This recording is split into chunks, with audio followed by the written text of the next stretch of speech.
Hi hello నమస్తే guys, ఛానల్కి స్వాగతం. నేను మీ భాస్కర్. వీరా ఆర్ట్స్ని ఎంకరేజ్ చేయాలనుకుంటే దయచేసి సబ్స్క్రైబ్ చేయడం మాత్రం మర్చిపోకండి. అండ్ విషయం చర్చించే ముందు కొన్ని విషయాల గురించి నేను నీతో సరదాగా మాట్లాడదాం అనుకుంటున్నాను.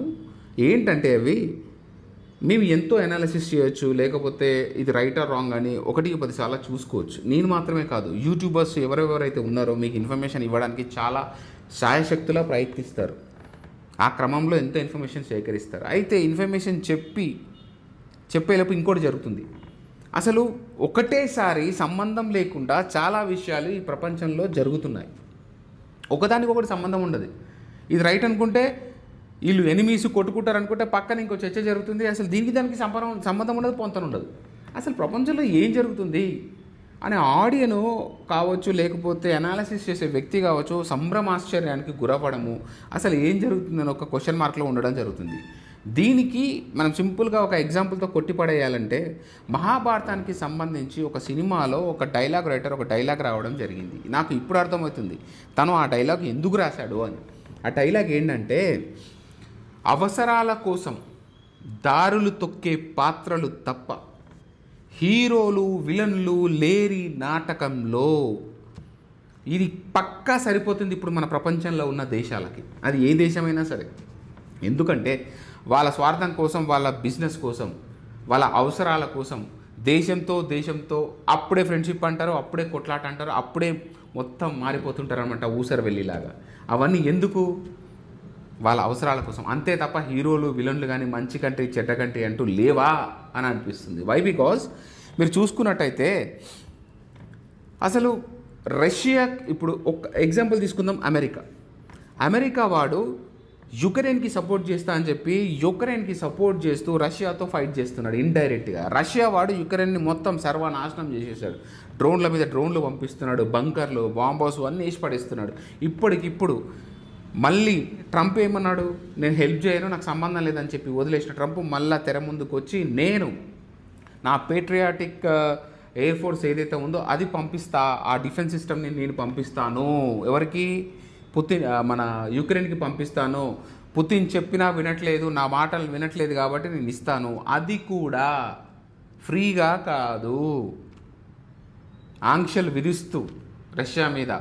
దానికి గాను ఏవైతే ట్యాక్సెస్ ఉన్నాయో వాటికి పైసలకే అనమాట. అంటే ఏంది, ఒక ఊర్లో ఒక వ్యక్తి డబ్బులు ఇస్తాడనమాట. డబ్బులు అప్పియాలంటే ల్యాండ్ డాక్యుమెంట్స్ పెట్టుకొని అప్పిస్తాడనమాట.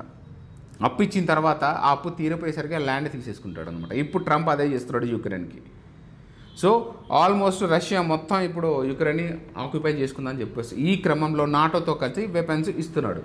ఇది ఇలా ఉంటే ఇంకొక పక్కన ఇంకో కమెంట్ వేస్తాడు. ఏం కమెంట్ అంటే, తైవాన్ అనే దేశం ఉంది కదా, మీ అందరికీ తెలుసు, దాన్ని చైనా అనేవాడు చుట్టూ డ్రిల్స్ చేస్తున్నారు, దాన్ని మొత్తం సరౌండ్ చేసేసాడు, అది ఏకాకి అయిపోయింది, తైవాన్ని కాపాడడానికి ఏ దేశాలు సపోర్ట్ చేస్తున్నాయి అని క్వశ్చన్ చేశాడు.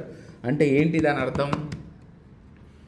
ఈ తైవాన్ అనే దేశం సమస్యలో ఉంది కదా, మీరు ఏ దేశాలు వచ్చి సపోర్ట్ చేస్తున్నాయి అని క్వశ్చన్ చేస్తున్నాడు. అంటే ఇండైరెక్ట్గా వార్ స్టార్ట్ చేద్దామని. అది కాకుండా నార్త్ కొరియాకి సంబంధించి ఎవరైతే మన సోకాల్డ్ కిమ్ మామా ఉన్నాడో, తను 12 లక్షల సైన్యంతో మొత్తం చుట్టుముట్టాడు. ఎటు? సౌత్ కొరియా అటు సైడ్. సౌత్ కొరియా సైన్యం ఎంత? 63,000. సరే, 1,00,000 వేసుకో. ఎప్పుడో సెకండ్ వరల్డ్ వార్ జరిగిన తర్వాత కొన్ని సోవియట్ యూనియన్ కావచ్చు, మన యుఎస్కి కావచ్చు, మధ్యలో అప్పట్లో పెద్ద పెద్ద వార్లు జరిగాయి, మీకు ఐడియా ఉంటుంది, కోల్డ్ వార్. అవంతా జరిగిపోయిన తర్వాత లాస్ట్కి నార్త్ కొరియా అనే ఒక దేశాన్ని 2 పార్ట్లుగా దారుణంగా విడదీసిన కంట్రీలు ఏవి? Soviet Union and US. South కొరియానేమో అప్పటి నుంచి ఇప్పటిదాకా యుఎస్ సపోర్ట్ చేస్తూ వచ్చింది. అదే నార్త్ కొరియానేమో ఈ సోవియట్ యూనియన్ సపోర్ట్ చేస్తూ వచ్చిందనమాట. సో వీళ్ళు మాత్రం డెవలప్ అయ్యారు. ఈ కిమ్ అనే రాక్షసుడు, నరరూప రాక్షసుడు దేశాన్ని అల్లకల్లోలం చేసి, దేశంలో ఉన్న ప్రజలు కాకుండా వాళ్ళని బానిసల్లాగా చూసి అష్ట కష్టాలు పెట్టి, తిండికి అసలు ఎంత దారుణంగా అంటే నరకాసురుడి రాజ్యం కూడా ఇంత దారుణంగా ఉండదు, అంత దారుణంగా ట్రీట్ చేశాడనమాట వీళ్ళని. వాళ్ళకి ఇంటర్నెట్ తెలియదు, సినిమా తెలియదు, ఏం తెలియదు. అట్లాంటి వాళ్ళకి ట్రైనింగ్ ఇప్పించి ఆ దేశం మీదకి పంపిస్తున్నాడు. అయితే ఇక్కడ రష్యా ఏమంటుందంటే, మీరు గనక నార్త్ కొరియాకి ఆపోజిట్గా మీరు డ్రిల్ చేసినా ఏం చేసినా మేము నార్త్ కొరియాకి సపోర్ట్ చేస్తామని రష్యా అంటుంది. ఎందుకంటే సౌత్ కొరియా వాడు జపాన్ సపోర్ట్ తోటి అదేవిధంగా యుఎస్ సపోర్ట్ తోటి డ్రిల్ చేస్తున్నాడు అక్కడ వాళ్ళ ఎయిర్ ఫోర్స్ తోటి.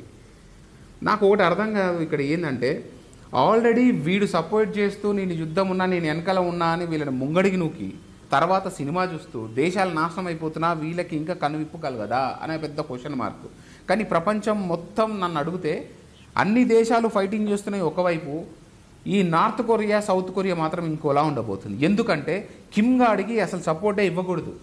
మనకి ఎంత మిత్ర దేశం రష్యా అయినా, నాకు రష్యా అంటే అభిమానం ఉన్నా సరే చెప్తున్నాను, రష్యా ఈ విషయంలో తప్పు చేస్తుందని చెప్పాలి. ఎందుకంటే అసలు శత్రుకి శత్రువు మిత్రుకి శత్రువు ఏదో అంటారు చూసావా, ఆ లాంగ్వేజ్ కానీ ఆ మోడంలో కానీ వెళ్తున్నట్టు ఉంది రష్యా. ఎందుకంటే కిమ్ము యుక్రెయిన్కి సంబంధించి తన సైన్యాన్ని రష్యాకు పంపించడం జరిగింది. సో ఆ విధంగా ఇప్పుడు ఒక రాక్షసుడికి ఇప్పుడు రష్యా హెల్ప్ చేస్తుందా? అసలు ఏం జరుగుతుందో సిస్టమ్ అర్థం కావట్లేదు. ఒకవేళ south Korea north Korea war జరిగితే మాత్రం దారుణమేనండి, ఊహించలేము. సౌత్ కొరియా మొత్తం సర్వనాశనం అయిపోతుంది.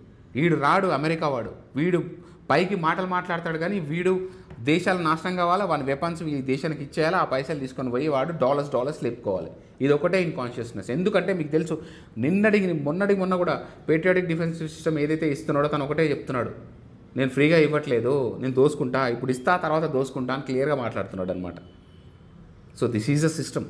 అది కాకుండా మీకు అందరికీ తెలుసు ఇరాన్ విషయానికి వచ్చినప్పుడైతే ఇజ్రాయెల్ని అడ్డు పెట్టుకొని ఇరాన్ని సర్వనాశనం చేసి పడేశాడు.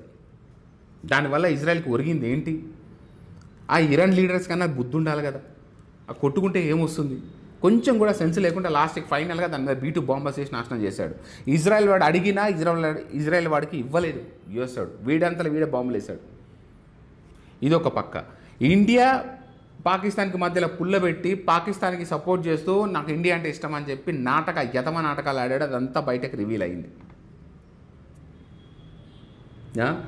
దాని తర్వాత పాకిస్తాన్ సైలెంట్ అయిపోయింది, ఇండియా సైలెంట్ అయిపోయింది. ఇప్పుడు చైనాకి సంబంధించి ఇండియాకి ఫైట్ వస్తే మాత్రం ఇండియాకి సపోర్ట్ చేస్తాడు, చైనాని మళ్ళీ ఎక్కి పారేస్తాడు.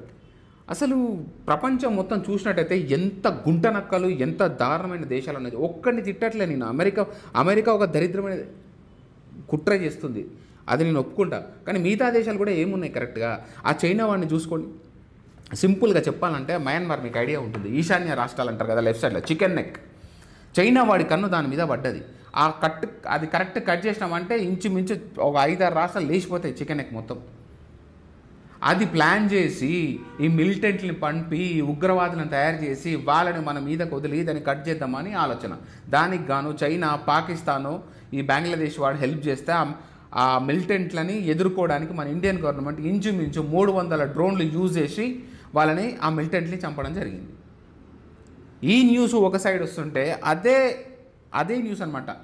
ఈ న్యూస్ ఒక సైడ్ వస్తుంటే ఇంకో న్యూస్ ఏంటంటే వైజాగ్లో చైనాకి సంబంధించిన ఒక షిప్ మన మీద నిఘా వేస్తూ ఉంది. ఇదొక న్యూస్. అదే చైనా రెడ్ సీలో జర్మనీకి సంబంధించిన ఒక ఎయిర్ క్రాఫ్ట్ని లేజర్ తోటి అటాక్ చేయడం జరిగింది. ఇది జర్మనీ ధృవీకరించింది, కన్ఫర్మ్ చేసింది. ఇది పక్కన పెడితే ఇప్పుడు మనం ఏం ఆలోచించాలి? సడన్గా ఉన్నట్టుండి మన జైశంకర్ బీజింగ్కి వెళ్తాడు. బీజింగ్కి వెళ్ళి అక్కడున్న దేశానికి సంబంధించిన వ్యక్తులను కలుస్తాడు, డిస్కషన్ జరుగుతుంది. ట్రేడింగ్ గురించి కావచ్చు, మనకున్న ఏవైతే డిస్ప్యూట్స్ ఉన్నాయో ఆ డిస్ప్యూట్స్ గురించి కావచ్చు మాట్లాడడం జరుగుతుంది. ఇవన్నీ జరుగుతున్న క్రమంలోనే ఫైనల్గా ఆడు చచ్చిపోయాడు, లేకపోతే ఆడు ఐసీయూలో ఉన్నాడు, అని కేలెక్కతమైంది, వాడు మీడియా ముందుకు రావట్లేదు, షీ జింపింగ్ పరిస్థితి ఏంటి అని పెద్ద ప్రపంచం మొత్తం రకరకాల న్యూస్లు వీడు ఎగిరిపోయాడు అవన్నీ వచ్చాయి కదా. ఫైనల్గా కట్ చేస్తే న్యూస్ చూసారుగా మీరు, ఈరోజు న్యూస్ కావచ్చు లేకపోతే నిన్నే న్యూస్ కావచ్చు, షీ జింపింగ్ని వెళ్ళి మనోడు జయశంకర్ సెకండ్ ఇచ్చి కలిసేసి ఎవ్రీథింగ్ ఈజ్ ఫైన్ ఇట్లా మాట్లాడమని చెప్పి మనకి చెప్పేసి రావడం జరిగింది. దాని తర్వాత తను పెట్టిన ట్విట్ కూడా ఇప్పుడు వైరల్ అవుతుంది. అసలు ప్రపంచంలో ఏం జరుగుతుందో, నవ్వాలా ఏడవాలా, ఇవి ఏది నిజం ఏది రాంగ్ అనేది పెద్ద క్వశ్చన్ మార్క్ అయిపోయింది. సో ఫ్రెండ్స్, దీనికి తోడు టిబెట్కి సంబంధించిన ఇష్యూ అసలు ఇప్పుడు మనం సాల్వ్ అయిపోయిందని అనుకుంటామా, రేపు పొద్దుగానే మళ్ళీ ఇంకో ఇష్యూ స్టార్ట్ అవుతుంది. గ్యాల్వాన్ లోయలో జరిగిన దుర్ఘటన తర్వాత 2020లో జరిగిందా, ఇప్పటికి 5 years అయింది. మొన్న జయశంకర్ వెళ్ళి కలవడం. అసలు ఈ దౌత్య నీతి ఇవన్నీ చూస్తుంటే ఇండియాకి మామూలు తలకాయ నొప్పి కాదు. నాకు తెలిసి జయశంకర్ మోడీ కాబట్టి ఏదో మేనేజ్ చేయగలుగుతున్నారు, కానీ ఈ పద్మవ్యూహంలో నుంచి బయటపడడానికి చాలా కష్టం అండి. ఎందుకంటే ఈ పద్మవ్యూహం ఎలా ఉందంటే ఇండియా చుట్టూ పద్మవ్యూహం ఉంది. ఇప్పుడు ఈ పద్మవ్యూహం నుంచి బయటపడాలంటే మనకు అర్జునుడు కావాలి, అభిమన్యుడు కాదు. సో ఆ అర్జునుడే మోడీ అని నేను నమ్ముతున్నాను. ఎందుకంటే తను చేసే స్టాటిక్స్ కావచ్చు ఇవన్నీ చాలా చాలా బాగున్నాయి. ఎందుకంటే ఇప్పుడు ముందు నుయ్యి వెనక కొయ్యి అన్నట్టు మనకి ఎవరు సపోర్ట్ చేస్తాం, మనకి ఎవరు నార్త్ కొరియాని ఒకటి సపోర్ట్ చేస్తాడా? నాకు తెలిసి ఇండియా అయితే సపోర్ట్ చేయదు నార్త్ కొరియాని. ఎందుకంటే అట్లాంటి దరిద్ర పొట్టు నా కొడుకు చేయకూడదు. వాడు రాజు కాదు, వాడు రాక్షసుడు. దేశాన్ని కాల్చుకు తింటున్న దొంగనా కొడుకాడు. హార్షగా ఉన్న కూడా కరెక్ట్ మాట్లాడుతున్నాను, కానీ వాడికి రష్యా వెళ్ళి హెల్ప్ చేస్తుంది. కానీ రష్యా మాత్రం మనకు చాలా మంచి మిత్రుడు అనమాట. ఇప్పుడు మనకి అమెరికాడు ఎంటర్ అయిపోతాడు. ఎందుకంటే ఒకవేళ నువ్వు రష్యాకి సంబంధించి ఏ క్రూడ్ ఆయిల్కి సంబంధించిన ఏది చేసినా సరే ఏమైనా తేడా వచ్చిందనుకో, నేను నిన్ను అటాక్ చేస్తా, 500% టారిఫ్ చేస్తా, ఇది చేస్తా అని చెప్పి మనని భయపెడుతుంటాడు ఎవడు? ట్రంప్, ఆ ముసలోడు. దీనికి తోడు అరబ్ కంట్రీస్ మా దగ్గర క్రూడ్ ఆయిల్ మన దగ్గర రెచ్చిపోయింది కదా, వాళ్ళకి చెక్ పెట్టాలంటే మనకు రష్యానే మార్గం వేరే లేదు. అసలు ఎన్ని సమస్యల మధ్య ఇండియా కొట్టుకుంటుంది. అసలు మన దౌత్య నీతి ఏంటో అసలు మన వాళ్ళకి హ్యాట్స్ ఆఫ్ కొట్టాలి మన ఇండియాకి.